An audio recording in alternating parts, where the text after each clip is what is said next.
बिस्मिल्लाहिर्रहमानिर्रहीम। अस्सलाम वालेकुम नाज़रीन, आप यूट्यूब चैनल देख रहे हैं। मैं इमरान खान हूँ। चीज़ें बहुत तेज़ी से आगे बढ़ रही हैं। अली अमीन गंडापुर ने और बैरिस्टर गौहर ने, इन दो लोगों ने दोबारा जेल में जाकर इमरान खान साहब से मुलाकात की है और पाकिस्तान तहरीक इंसाफ ने एक शर्त और भी रखी है इमरान खान साहब के हवाले से कि एहतजाज मुअख्खर हो सकता है अगर ये शर्त मान ली जाए तो। अच्छा, इमरान खान साहब ने एक दिन पहले ये खबर चली थी, अलीमा खान साहिबा ने इसको कन्फर्म भी किया था कि अली अमीन गंडापुर को और बैरिस्टर गौहर को इमरान खान साहब ने इजाज़त दी कि आप जाकर एस्टेब्लिशमेंट से बातचीत कर लें, या वो कोई नुमाइंदगान अगर आपके सामने रखते हैं तो आप उनके साथ बातचीत कर लें। और 3 सूरतें या 3 शराइत हमारी है, और अगर वो शराइत मान ली जाती हैं या कोई रास्ता निकलता है तो मुज़ाकरात के ज़रिए से आगे बढ़ने में कोई कबाहत नहीं है।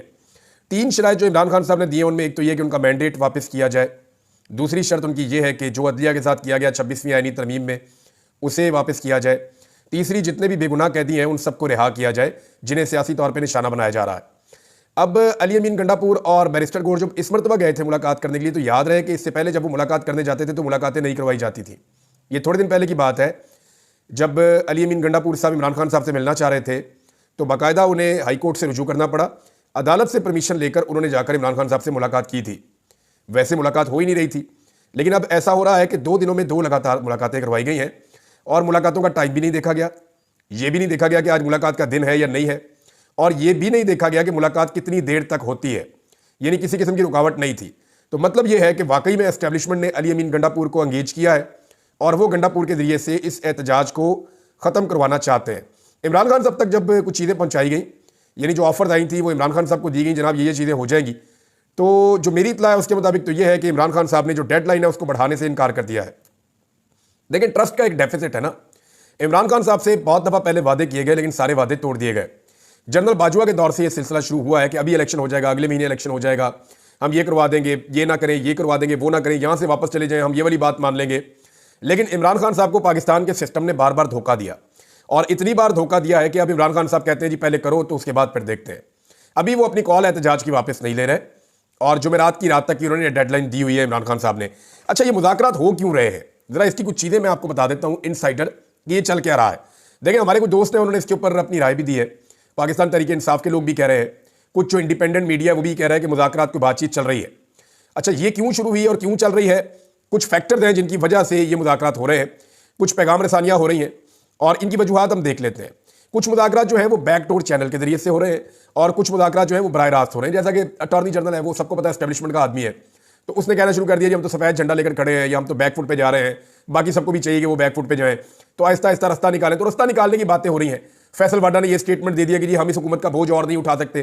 अब फैसल वाडा जो है वो माउथ पीस है एस्टेब्लिशमेंट के, तो उन्होंने एस्टेब्लिशमेंट के बिहाफ पे कहा कि इस हुकूमत का बोझ हम कब तक उठाएंगे, इन्हें खुद अपना बोझ उठाना पड़ेगा।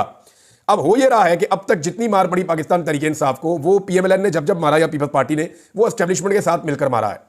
अब अगर एस्टेब्लिशमेंट इमरान खान साहब को नहीं मारती तो क्या ये दोनों जमातें मिलकर इतना मार सकती हैं कि तहरीक इंसाफ के लोगों को कुचल सके? तो मेरा जवाब है कि नहीं।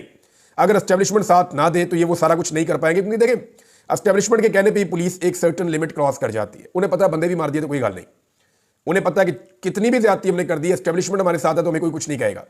लेकिन सियासतदानों पर वो ऐसे एतबार नहीं करते। सियासतदानों पर एतबार करने वाले पुलिस वाले बहुत थोड़े हैं, उन्हें बहुत थोड़ी सी जगहों पर इस्तेमाल किया जा सकता है। तो पुलिस कभी भी ब्रूटैलिटी, फस्तायत और वो जुल्म और जबर की जो लेवल है उनको क्रॉस नहीं करती अगर सियासतदान कहें तो। हाँ, एस्टेब्लिशमेंट के कहने के ऊपर वो कर जाते हैं। अब फैक्टर्स कौन से हैं जिनकी वजह से ये मामला यहाँ पहुंचा है? नंबर 1 तो आलमी दबाव है, वो बढ़ता चला जा रहा है, और बढ़ते आलमी दबाव की वजह से एस्टेब्लिशमेंट परेशान है।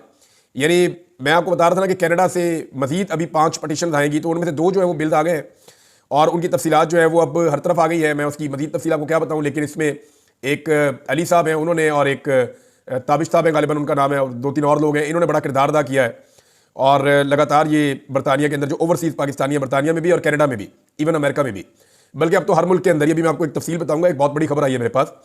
लेकिन हर तरफ जो है वो पाकिस्तानियों ने बड़ा रोल प्ले किया है। तफसीलात में आपको इसकी बात बताऊंगा, लेकिन अभी अपनी खबर पर वापस आते हैं। अच्छा जी, अमरीकी आशीर्वाद से बैरूमी का वक्त भी आ गया है, ये भी एक बड़ा फैक्टर है, क्योंकि जो अमेरिका में रजीम मौजूद था जो बाइडन का, वो इमरान खान को मारने के या पाकिस्तान तहरीक इंसाफ के ऊपर जुल्म और जबर करने पे बिल्कुल खामोश था, और उनकी रजामंदी थी उनकी। तो पाकिस्तान में एस्टेब्लिशमेंट ने और PDM ने जो चाहा वो कर दिया, लेकिन अब ट्रंप की जीत से ना वहाँ पे फ़र्क पड़ गया है। फिर बरतानवी वज़ीर ख़ारजा का खत है, अमरीकी सेनेटर्स का खत है, अक़वाम मुत्तहिदा से बार बार आवाज़ें आ रही हैं। ये सारी चीज़ें जब आप मिलाकर देखते हैं तो इसका मतलब ये है कि एस्टेब्लिशमेंट अब इसका बोझ और नहीं उठाना चाहती। फिर सारा कुछ तो करके देख लिया है, जुल्म करके देख लिया, हर किस्म के हथकंडे अपनाकर देख लिए, पैसे मांग के देख लिए, मुल्कों के चक्कर लगा लिए, पूरा जोर लगाकर देख लिया, हर किस्म की सहूलतकारी की गई है, लेकिन मईशत ठीक नहीं हुई और ना ही मुल्क के हालात बेहतर हो रहे हैं। तो इनकी कैपेसिटी नहीं है जिनको लाकर हुकूमत में बैठाया गया है। एक फैक्टर ये भी है। एक और फैक्टर है कि हुकूमत और एस्टेब्लिशमेंट की बदनामी में हर गुजरते दिन के साथ इजाफा हो रहा है। खासतौर पर जो मिलिट्री एस्टेब्लिशमेंट है वो पाकिस्तान में इस लेवल तक कभी भी नहीं आवाम उनसे इख्तलाफ रखते थे, या आवाम में इतने शिकवे और शिकायतें पहले कभी नहीं थे जितने अब हैं, और ये बोझ उठाना बहुत मुश्किल होता है किसी भी एस्टेब्लिशमेंट के लिए। अच्छा, एक चीज और है कि ओवरसीज पाकिस्तानियों और सोशल मीडिया को काबू करने की जितनी कोशिशें की गई हैं वो तमाम कोशिशें तकरीबन नाकाम हो गई हैं। अब आ जाए इस बात पे कि क्या ये वो सारे फैक्टर्स हैं या इतना दबाव पड़ गया है कि अब एस्टेब्लिशमेंट वाकई में पीछे हट गई है 4 कदम, या वो कह रहे हैं हम सफेद झंडा लेकर खड़े, हम नहीं लड़ना चाहते। क्या वाकई ये हो गया है? ये फैसला तो वक्त करेगा, लेकिन इसकी 2 पॉसिबिलिटीज हैं। नंबर 1 ये है कि मुमकिन है कि जो वजूहात मैंने आपको बताई वो उन वजूहात की वजह से एस्टेब्लिशमेंट इतनी परेशान हो गई है कि अब उनके पास कोई रास्ता नहीं है और उन्हें लगता है कि इमरान खान को सरेंडर तो करवाया नहीं जा सका, तो उसके सामने सरेंडर ही कर देते हैं। ये नहीं, ठीक है, कोई बीच का रास्ता निकालते हैं, इमरान खान को भी बाहर आने दें, पाकिस्तान में कोई इलेक्शन करवा के तो जान छुड़ाएं अपनी। एक तो चीज़ ये है, और चले वो नहीं है तो कम से कम ये जरूर है कि हम भी 4 कदम पीछे हट जाते हैं। पॉलिटिकल लोग पॉलिटिक्स करते हैं, वो जो आपको शिकवे और शिकायतें थे हमारे से, कम पीछे हट रहे हैं। इमरान खान से हम मजीद नहीं लड़ना चाहते, या पाकिस्तान के लोगों से हम मजीद नहीं लड़ना चाहते। एक तो पॉसिबिलिटी ये है। अच्छा, दूसरा मैं आपको बताऊं, ये जो रीज़न है ये मेरे दिल को लगता है वो ये है कि तहरीक इंसाफ के एहतजाज से फिलहाल किसी तरह जान छुड़ा ली जाए। यानी अब तहरीक इंसाफ से बड़े लंबे अरसे से लड़ रहे हैं, तो पाकिस्तान की एस्टेब्लिशमेंट ने भी बहुत कुछ सीख लिया है। उन्हें इस बात का आइडिया हो गया है कि लोग रद्द अमल के तौर पे निकलते हैं। लोगों को जब गुस्सा आता है, लोग ज्यादती होती देखते हैं, तो लोग ज्यादा बड़ी तादाद में निकलते हैं। तो इसलिए उन्होंने रास्ता अपनाया कि जी इनको अंगेज करें, किसी तरह ये वाला टाइम गुजार दें। अगर ये महीना गुजर गया, आगे दिसंबर में फिर सर्दियां आ जाएगी, दिसंबर और जनवरी में आप किसी भी तहरीक को या एहतजाज को आप उस तरह नहीं देख सकते, लेकिन फिर ये मामला चला जाएगा कहां पे, फरवरी में चला जाएगा। तो 2-3 महीने एस्टेब्लिशमेंट गेन कर सकती है या इस हुकूमत को मिल सकते हैं। अब इस सारे झगड़े के दौरान एस्टेब्लिशमेंट ने जो कुछ भी सीखा है उसको अप्लाई किया जा रहा है कि चलो कोई एंगेजमेंट करते हैं, कोई माहौल बनाते हैं इस तरह का जिस माहौल में जरा थोड़ा सा पाकिस्तान तरीके इंसाफ का वर्कर रिलैक्स हो जाए, आम पाकिस्तानी को लगे कि जनाब इस हुकूमत से हमारी जान छूटने वाली है, ऐसे स्टेटमेंट भी दिलवाए जाए लोगों से। तो ये भी एक माहौल बनाया जा रहा है, जैसे कि फैसल वाडा का स्टेटमेंट हो गया, जैसा कि स्टेटमेंट हो गया अटॉर्नी जनरल का हो गया और बाकी लोगों के। लेकिन इमरान खान साहब ने अब तक की इतलात के मुताबिक जो अपनी जुमेरात वाली डेडलाइन है उसको बरकरार रखा हुआ है और वो किसी सूरत भी इस डेडलाइन से पीछे नहीं हटना चाहते। एक खबर यह है कि पाकिस्तान तहरीक इंसाफ ने मशरूत कर दिया है कि जनाब ठीक है, हम एहतजाज मौखर करते हैं, फिलहाल आप इमरान खान साहब को खैबर पख्तूनख्वा शिफ्ट कर दें। यानी जो ज्यादती उनके साथ की जा रही है, पंजाब में जो जुल्म हो रहा है, ये बंद करवा दिया जाए, उन्हें खैबर पख्तूनख्वा में शिफ्ट कर दिया जाए। मुझे नहीं लगता ये मुतालबा माना जाएगा। लेकिन एक चीज़ हुई है आज की एक बड़ी डेवलपमेंट, और वो बड़ी डेवलपमेंट यह है कि इमरान खान साहब की तोशाखाना वाले केस में जमानत हो गई है। ये तोशाखाना 2 केस था, यहां मजाक उड़ रहा है पूरे के पूरे निज़ाम इंसाफ का। यानी जज साहब ने तो यहां तक पूछा कि जनाब ये तोशाखाना में तोहफा कितने का लिया इमरान खान साहब ने? उतने का ही लिया ना जितने पैसे बनते थे। यानी असल में तो असेसमेंट बनाने वाले का काम है। एक तोहफा है वो आ गया तोशाखाना के अंदर, मैंने पहले 10 बार आपको समझाया। एक तोहफा है वो आ गया तोशाखाना में, अब तोशाखाना में उसकी कीमत लगाई गई, वो जो कीमत लगाई सरकारी अफसर ने लगाई, उस कीमत के मुताबिक उसको खरीद लिया किसी ने। कोई भी खरीद सकता है, इमरान खान खरीद लिया, उनकी वाइफ ने खरीद लिया और किसी ने खरीद लिया। अब वो तोहफा चला गया उनके घर। मामला यह है कि कीमत लगाई किसने, उसकी असेसमेंट किसने की, वसूल किसने की, उसके ऊपर कोई एक्शन ही नहीं हो रहा। तो जब साहब ने पूछा कि जनाब कस्टम अफसरान के खिलाफ कोई कार्रवाई हुई, तो पता लगा कोई कार्रवाई नहीं हुई। और बड़े अजीबोगरीब किस्म के लतीफे हैं इस केस के अंदर। तो फारग हो गया जनाब ये भी केस, और इमरान खान साहब के दोनों मामलात में 10-10 लाख रुपए के मुचलकों पर जमानत हो गई और इसमें इमरान खान साहब को रिहा करने का हुक्म दे दिया गया। लेकिन इमरान खान साहब बदस्तूर अभी गिरफ्तार है। गिरफ्तारी की वजह जो है वो 2 शहरों में मुकदमात हैं। वैसे तो इमरान खान साहब पे शेखुपुरा में और फैसलाबाद में मुकदमात किए गए हैं, लेकिन लाहौर और रावलपिंडी के, इस्लामाबाद के जो मुकदमात हैं उनमें, खासतौर पर रावलपिंडी के, तो इमरान खान साहब को उनमें जो है वो अभी जेल में रखा गया है। यानी लाहौर के 8 मुकदमात हैं इस वक्त 9 मई के हवाले से, जिनमें इमरान खान साहब की जो जमानत है वो पेंडिंग है। अभी फिलहाल गिरफ्तारी इनमें है और यहां इमरान खान साहब जुडिशियल रिमांड पे हैं। यानी अब एक साबिक वजीर आजम, जो कौमी हीरो भी है, जो आलमी लेवल का लीडर है और पाकिस्तान का सबसे बड़ा पॉलिटिकल लीडर है आज की तारीख का, वो फौजदारी मुकदमात में सिर्फ जुडिशियल रिमांड पे जेल में मौजूद है। यह भी एक लो लेवल है पाकिस्तान का, एक नया रिकॉर्ड पाकिस्तान में लग रहा है। बहरहाल फौजदारी मुकदमे में इमरान खान साहब अभी अंदर हैं। 8 केसेज हैं जहां पे उनकी जमानत दायर हो चुकी है। 30 नवंबर को लाहौर में इंसदाद दहशतगर्दी की अदालत में इसकी समाअत होगी और यहां पे अगर इमरान खान साहब को बेल मिलती है तो फिर उनको छूट जाना चाहिए, लेकिन अगर फिर गिरफ्तार रखना होगा तो फिर किसी और शहर के किसी मुकदमे के अंदर गिरफ्तारी डाल दी जाएगी। तो ये निज़ाम अगर 500 साल भी चाहे ना तो इमरान खान साहब को जेल में रख सकता है। अब मामला यह है कि क्या एस्टेब्लिशमेंट वाकई इमरान खान साहब के साथ कोई मामला तय करना चाहती है तो इमरान खान साहब की शर्तें बड़ी कड़ी हैं। यानी वो साफ कहते हैं जनाब सवाल ही पैदा नहीं होता, आप मैंडेट वापस करें। मैंडेट वापस करने का मतलब है हुकूमत खत्म। राणा सनाउल्लाह ने कहा जी मैंडेट वापस कर दिया फिर तो कहानी खत्म, ये तो मुतालबा माने नहीं जा सकता, हम तो फिर अडयाला जेल चले जाएंगे जाल सादी के जुर्म में जो हमने किया इस मुल्क के साथ। तो मैंडेट वापसी, राणा सनाउल्लाह को भी पता कि चोरी का मैंडेट है, लेकिन वो ये कहते हैं चोरी का माल हमारे पास है, हमने वापस नहीं करना। ये नया इलेक्शन करवा लेंगे पाकिस्तान में, मैंडेट वापस नहीं करेंगे। ये इतनी बड़ी चार्जशीट होगी पाकिस्तान की एस्टेब्लिशमेंट पे और पाकिस्तान की सारी पॉलिटिकल पार्टीज के ऊपर कि इससे फिर ये कभी बाहर नहीं निकल सकेंगे। बहरहाल इस वक्त दोनों तरफ से अपनी अपनी तैयारियां हो रही हैं। हुकूमत की जानिब से या एस्टेब्लिशमेंट की जानिब से कंटेनर्स पहुंचना शुरू हो गए इस्लामाबाद में, बड़ी तादाद में कंटेनर्स पहुंचाए जा रहे हैं। आज 20 तारीख है, 4 दिन के बाद एहतजाज है 24 को, लेकिन कंटेनर्स आज से पहुंचना शुरू हो गए। यानी आप देखेंगे कल परसों से इस्लामाबाद बंद हो जाएगा। फिर रेंजर्स और एफसी की भारी नफरी को बुला लिया गया है, क्योंकि पुलिस कम पड़ गई है तो रेंजर्स को और एफसी को भी बुलवाया गया है। हो सकता है कि बाकी सूबों से भी मदद मंगवाई जाए। तो यहां पे बहुत बड़ी तादाद में सिक्योरिटी फोर्सेस को इकट्ठा किया जा रहा है इस्लामाबाद में। और एक चीज यह है कि हुकूमत जो है वो एक तरफ रुकावटें भी लगा रही है और एक तरफ जो है वो मुज़ाकरात की कहानियां भी चल रही हैं, वो बड़ा इंटरेस्टिंग है। लेकिन पाकिस्तान तहरीक इंसाफ की तैयारी भी सुन लें।